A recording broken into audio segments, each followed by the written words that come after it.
Le taux de diplomation très élevé, sur de 92 lors de la dernière année, est certainement une des raisons pour lesquelles les jeunes hockeyeurs optent pour le rang universitaire, puisque dans le junior majeur, le mélange entre l'école et le hockey est très difficile. La migration de nombreux joueurs vers l'NCAA cause plusieurs problèmes pour le niveau de jeu dans la LHJMQ, qui sera discuté avec notre journaliste de LNH.com, Guillaume Lepage. En fait, cette raison-là est simple, c'est la possibilité d'avoir des bourses d'études dans des institutions qui sont assez renommées. Là. Si on pense à Boston University, Harvard, des grosses universités qui ne sont pas très loin, au Massachusetts, c'est environ à 5h, 5h30 de route. Puis on a la possibilité d'avoir des bourses pour jouer au hockey plutôt que de jouer dans le junior majeur ici où on a parfois des études dans des cégeps de la province du Québec.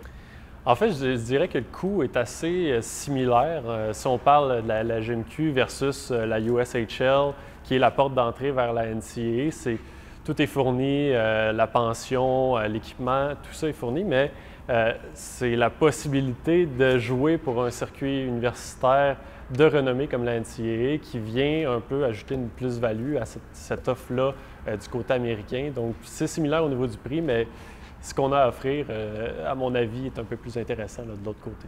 En fait, les qualifications, c'est des formations vidéo, peut-être quelques heures sur la patinoire au Québec, tandis qu'aux États-Unis, c'est vraiment intégré dans le système scolaire. Donc, c'est des entraîneurs qui sont payés, qui ont une formation vraiment pour voir un joueur, amener un joueur à se développer davantage.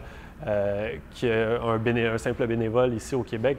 En fait, ça a à voir avec l'âge. Je dirais que l'encadrement est assez similaire, mais les joueurs au niveau universitaire américain, des fois, ont 18 ans puis affrontent des gars qui sont plus âgés, 24-25 ans. Donc, c'est certain qu'en jouant contre ces gars-là, puis en étant dans le même vestiaire que des joueurs plus âgés, ça vient à former une certaine maturité du côté des joueurs. Et je pense que c'est pour cette raison-là qu'il y a peut-être un petit peu plus à gagner là, du côté des États-Unis. Je dirais que c'est vraiment au niveau de l'enseignement dans les rangs mineurs, Atom, Pee-Wee, Bantam. On met beaucoup l'emphase, ça c'est pas seulement moi qui le dis, les recruteurs de la Ligue nationale l'ont fait valoir aussi, c'est qu'on met beaucoup l'emphase sur la victoire, sur le système de jeu plutôt que sur les habiletés individuelles des joueurs.